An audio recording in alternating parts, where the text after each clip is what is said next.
वर्तमान के अंदर श्रोताओं की कमी नहीं, वक्ताओं की कमी नहीं, संतों गुरुओं की बाढ़ आई हुई है। उधर से श्रद्धालु भी बहुत ही श्रद्धा के साथ परमात्मा प्राप्ति के उद्देश्य से सत्संग श्रवण करने के लिए अन्य संतों के पास जाते हैं। उन अन्य संतों के पास सत्संग नहीं है। सत्संग का अर्थ होता है सत्य, जहां पर सत्य ज्ञान प्रचार होता हो। सत्य ज्ञान कौन सा है? जो हमारे सदग्रंथों में विद्यमान है। सदग्रंथ कौन कौन से हैं? पवित्र कबीर देव कबीर साहब उस सच्चिदानंद घन ब्रह्म की अमृतवाणी अर्थात पांचवा वेद, पवित्र चारों वेद, पवित्र कुरान शरीफ, पवित्र बाइबल और पवित्र 18 पुराण, पवित्र श्रीमद् भगवत गीता, ये हमारे सदग्रंथ हैं। ये हमारे सिलेबस है, ये हमारा पाठ्यक्रम है उन पुण्यात्माओं का जो परमात्मा प्राप्ति का प्रयत्न करते हैं, जो स्टूडेंट हैं, श्रद्धालु हैं, डिवोटी हैं। और जो टीचर सिलेबस से बाहर की बातें, बाहर का ज्ञान, बाहर की थ्योरी, सिद्धांत, मनमुखी कहानियाँ जो विद्यार्थियों को सुनाते और समझाते हैं, वो टीचर ठीक नहीं। वो विद्यार्थियों के भविष्य के नाशक हैं, वो गुरु पद के अधिकारी नहीं हैं। इसी प्रकार जो संत जो गुरु पद प्राप्त करके और शास्त्रों के विपरीत ज्ञान देते हैं, सदग्रंथों से विरुद्ध ज्ञान देते हैं, जिनको कुछ भी पता नहीं सदग्रंथ में क्या बताते हैं, वो संत ठीक नहीं, वो गुरु नहीं है। वो दुश्मन है इस मनुष्य जीवन के, शत्रु है इस अनमोल जीवन के। वो कीड़े हैं, जैसे फसल को कीड़ा खा जाता है, उसको नष्ट कर देता है। वो ऐसे गुरु हैं, ऐसे संत हैं जैसे अमर बेल होती है। आपने अमर बेल देखी होगी, वह कैसी होती है? एक पीले से कलर की बेल होती है जो वृक्षों के ऊपर होती है, और उस बेल के अपने बहुत कम पत्ते होते हैं। वो वैसे पतली सी होती है जैसे धागा सा होता है, जैसे ये सूत होता है, ये राजमिस्त्री प्रयोग करते हैं, इतने मोटा होता है। और वो पीली सी बेल पूरे पेड़ के टहनियों के, छोटी छोटी शाखाओं के और डार के लिपट जाती है, उसके चारों तरफ लपेटे लगा लेती है।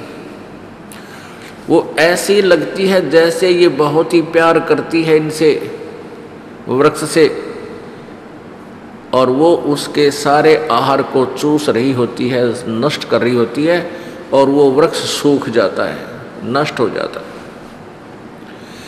ऐसे ही ये संत जो नकली गुरु, नकली संत, नकली महर्षि हैं, इनकी बोलने की शैली, इनके जो है व्यवहार से ऐसा लगता है जैसे बहुत ही अच्छी आत्मा है और इनका उद्देश्य बहुत ही परोपकार का है। लेकिन वो उन शिष्यों के ऊपर, अपने अनुयायियों के ऊपर वह अमर बेल की तरह लिपटा हुआ है, उनके जीवन को नष्ट कर रहा है।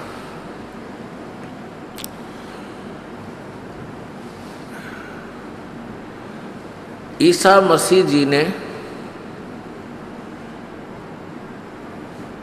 कहा था कि जिन गुरुओं को तुम अच्छे मानते हो और जिनके पास तुम जाकर के अपना कल्याण चाहते हो और उनको ज्ञान है नहीं, तत्व ज्ञान उनके पास नहीं है, वो सत्य से परिचित नहीं है, वो तुम्हें बहुत अच्छे अवश्य लगते हैं, क्योंकि आपको चाह है भगवान की, आपको तलाश है संत की, और आप सोच बैठे हो कि हमें हमें संत मिल गए हैं, और वो आपको बहुत प्यारे लगते हैं, बहुत अच्छे बोलते हैं, आपके से विनम्र भाव से प्यार से बातें भी करते हैं तुम्हारे गुरुजी।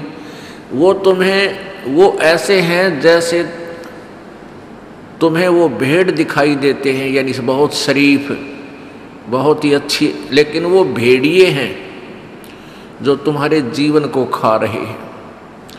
ऐसा ही जानो, वर्तमान के जितने भी संत हैं ये आपको अच्छे लगते हैं क्योंकि आप स्वयं अच्छे हो, आपके अंदर दोष नहीं है, तो आपको सामने वाला संत भी अच्छा ही नजर आता है।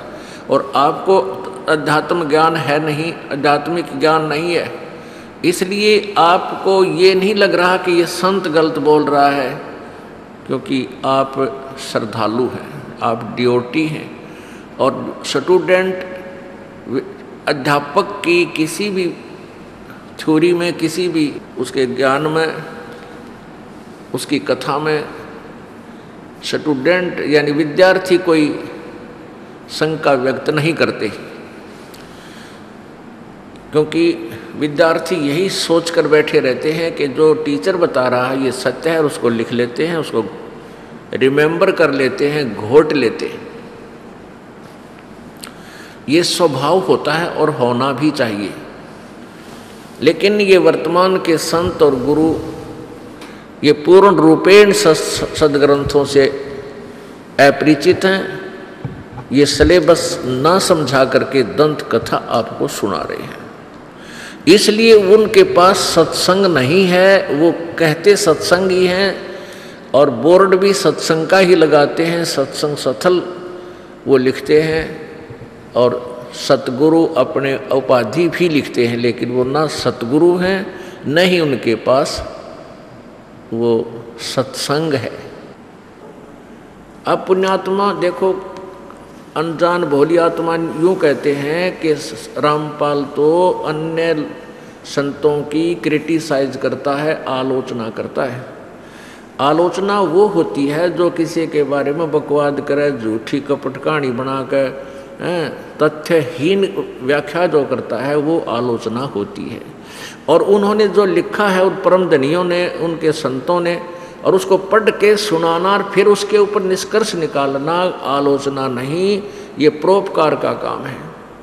क्योंकि राधा स्वामी पंथ पूर्ण रूपेण कबीर परमेश्वर जी की वाणी को लेकर चला है। उन्होंने एक शब्द मिल गया, करने नो दीदार महल में प्यारा है, और वो एक हल्दी की गांठ लेकर के पंसारी बन गई है। कबीर साहब के ये तत्व ज्ञान से परिचित नहीं थे। अपनात्माओं, अब कबीर साहब की वाणी, सदग्रंथ, पवित्र वेद, पवित्र गीता जी, पवित्र गुरु ग्रंथ साहिब, उनको साथ साथ दोनों को, यानी इन नकलियों गुरुओं की व्याख्या, इनका अपना सिद्धांत, और सदग्रंथ यानी पाठ्यक्रम की पुस्तकों में, वो सदग्रंथों में लिखे लेखों को, दोनों को तुलनात्मक तरीके से आपके समक्ष रूबरू किया जा रहा है। तो नकली और असली को आमने सामने देखकर ही पहचाना जा सकता है। तो जैसे सरकार ने 500 रुपये के नकली नोट पकड़े और उन नकली 500 के नोटों के साथ ओरिजिनल नोट साथ रख के टेलीविज़नों के माध्यम से, समाचार पत्रों में उनकी फोटोग्राफी करके ये डिफरेंस बताया कि नकली में ये ऐसा है और ओरिजिनल ऐसा होता है, तो लाखों लोग ठगाई से बच गए, उनको हानि होने से बच गए। तो क्या सरकार आलोचना कर रही थी? नहीं, एक परोपकार किया। ऐसे ही इस दास का प्रयत्न जाने। अब वैसे समझदार बच्चे जो राधा स्वामी पंथ में, धन धन सदगुरु पंथ में, इन अज्ञानी संतों के फंसे पड़े थे, अब इस तरह के तुलनात्मक प्रयत्न को देखकर अब ये कबीर साहब की जय जयकार करने लग गए और यहाँ आने लग गए और काल के दूतों से पीछा छुटवा लिया।